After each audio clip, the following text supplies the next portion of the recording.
இடத்தில் ஒரு ஒளிச்சாயல் அவன் தான். என் எதிர்காலம் நான் பாரேன்.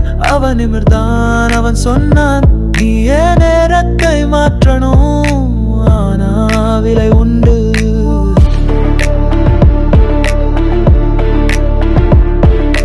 நாள்கள் நதி போல ஓடுது, 5 நிமிஷம் தாமதம் கூட ஒரு புது பாதையை உருவாக்கும். நீ ஏற்கனவே போயிருக்க, அதனால் தான் இப்ப வாழ்கிற.